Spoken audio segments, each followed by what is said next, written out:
अस्सलाम वालेकुम। अभी हम वीडियो बनाने लगे हैं मुख्तलिफ़ एलईडी लाइट्स की लाइट को मेजर करने के लिए। और इसमें इशू ये है कि मैं इसकी थोड़ी सी थ्योरी बताता हूँ, इससे पिछली वीडियो में भी बताई हुई है। आप स्क्रीन पे आ जाए। ये डायोड की टिपिकल वेवफॉर्म आपने देखी होगी, और यही वेवफॉर्म जो है वो एलईडी की भी होती है। अच्छा, इस वेव फॉर्म में डिफरेंस सिर्फ ये है, डायोड जो है ना 0.7 के करीब करीब ऑन हो जाता है, और जो एलईडी है इसके ऑपरेटिंग वोल्टेज ज़्यादा होते हैं। लाइक ये एलईडी जो है 3.2 वोल्ट से ऑन होना शुरू हुई, जैसे जैसे वोल्टेज बढ़ते जाएंगे करंट भी एक्सपोनेंशियली इंक्रीज़ हो रहा है। तो हमने चूँकि कंपैरिजन करना है मल्टीपल एलईडीज़ का, ये हमारे पास एलईडीज़ हैं जिनकी लाइट हमने मेजर करनी है। अब इसमें मसला ये है कि हमारे सराउंडिंग में लाइट मौजूद है, डिफरेंट बल्ब चल रहे हैं हमारे। मेरी स्क्रीन में से भी लाइट निकल रही है, और जब मैं इसको ऑन करूँगा इसमें से भी लाइट निकलेगी। और ये हमारे पास एक इंस्ट्रूमेंट लगा हुआ है जो लाइट मेजर करता है। तो बहुत सारे तरीके हैं लाइट को मेजर करने के, लेकिन हम इसको जब हम स्टैंडर्ड किसी तरीके से मेजर करने बैठेंगे तो एग्जैक्ट आंसर जो है ना वो हम नहीं फाइंड कर पाएंगे, क्योंकि जो लाइट नॉइज़ है इस वक्त सराउंडिंग में वो बहुत ज़्यादा है। कहीं ना कहीं से लाइट निकल रही है। अगर आप फुल अंधेरा कर दें तो जो जिस कैमरे से मैं रिकॉर्डिंग कर रहा हूँ, जिस फ़ोन से रिकॉर्डिंग कर रहा हूँ, उसकी स्क्रीन भी चल रही होगी, तो आइडियल रिजल्ट्स जो है ना वो नहीं मिल सकेंगे। तो हम क्या करेंगे कि अप्रॉक्सीमेशन पे गुजारा करेंगे। हम ये कर रहे हैं राइट नाउ। हमने वोल्टेज फिक्स कर ली है अपने, वोल्टेज 3.2 कर दी है मैंने, और जो मैक्सिमम करंट की लिमिट है वो 0.78 सेट की हुई है। और ये हमारा इंस्ट्रूमेंट है जो इस वक्त एक स्टैंडर्ड पोजीशन पे ऑन है। हम क्या करेंगे, सारी लाइट्स को ऑन करेंगे एक फ़िक्स लोकेशन पे, और रीडिंग ले लेंगे कि क्या आ रही है। ठीक है, अब ये डिस्टेंस सेम रहेगा सबका, ये एनवायरनमेंट सेम रहेगा सबका। जो लाइट ज़्यादा इंटेंसिटी देगी उस पर मीटर जो है ना वो ज़्यादा रीडिंग दे देगा, जो लाइट कम आउटपुट देगी उसकी रीडिंग कम आ जाएगी। तो हम इस वक्त देख रहे हैं कि जो ये वाली एलईडी हमारी इस वक्त ऑन है, ये हमें रीडिंग दे रही है 813। यहाँ पे रख के इसका एंगल चेंज करेंगे, ये तब्दील भी होती जाएगी। इसका सेंसर यहाँ पे लगा हुआ है, तो अप्रॉक्सीमेटली ये 900 के करीब रीडिंग दे रहा है।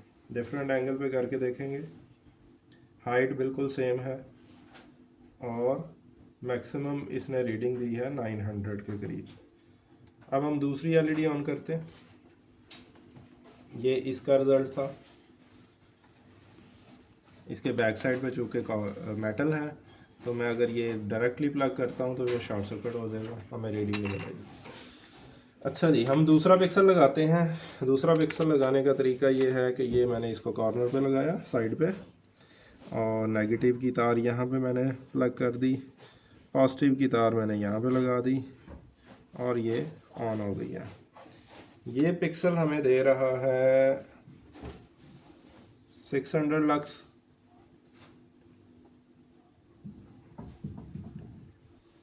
अराउंड 600 की इंटेंसिटी हमें मिल रही है। तो ये पहले वाली से कम लाइट दे रहा। कलर टेम्परेचर इसका सेम है, लेकिन लाइट इंटेंसिटी कम है। अब आप इसका करंट देखें कि ये करंट भी तकरीबन उतना ही है, और लेकिन इसकी लाइट कम है। ठीक है, अब हम जाते हैं तीसरे पिक्सल की तरफ, तीसरी एलईडी लाइट। ये इस तरह की है, ये हमने लगाया इसका पॉजिटिव, और ये आ गया इसका नेगेटिव। मैं आँख को कवर करने के लिए ऊपर उंगली रख रहा हूँ। ओके जी, अब ये इधर आ गया। इसकी लाइट इंटेंसिटी आप देख रहे हैं 380 के करीब है, और ये आप इसका करंट देखिए, इसका करंट पहले से काफ़ी कम है, 0.4 एम्पेयर के करीब है। वोल्टेज सारों के इक्वल है, लाइट का एंगल सेम है सबका, और ये 400 की वैल्यू आई। हम अगर इसको ऊपर लेके आते हैं तो भी 400 ही है। अब ये लाइट चूँकि इस तरह से फैली हुई है तो जाहिर है ये सेंसर पे फोकस भी नहीं हो रही, इस वजह से इसकी रीडिंग कम ही आएगी, लेकिन फैलाव में इसकी लाइट ज़्यादा है। अब ये वाले जो पिक्सल थे ये कंसनट्रेटेड लाइट दे रहे थे और वो सेंटर पे ज़्यादा पड़ रही थी, जिस वजह से रीडिंग ज़्यादा आ रही थी। बहरहाल हम रीडिंग नोट कर रहे हैं, कंपैरेटिव रीडिंग ही मिलेगी, उसी को हम प्रोसीड करेंगे। नेक्स्ट पिक्सल में आते हैं।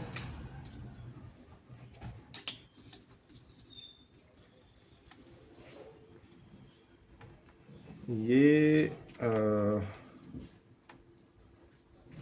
वार्म कलर है और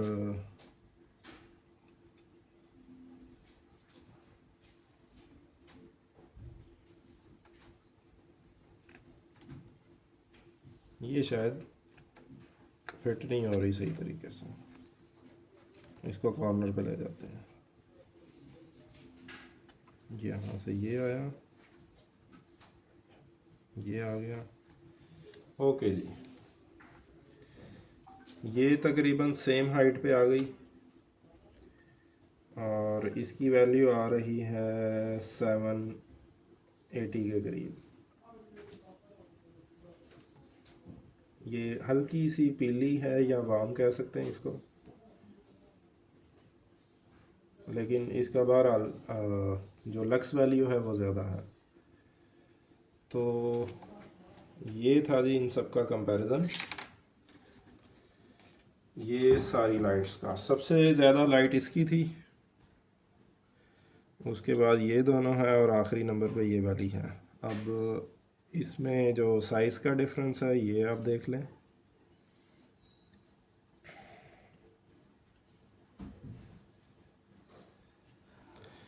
और आप लोगों के कोई सवाल हों तो आप ज़रूर कमेंट करें और कोशिश करें कोई साइंटिफिक क्वेश्चन करें, वो मुझे आंसर करने में ज़्यादा मज़ा आता है। Thank you.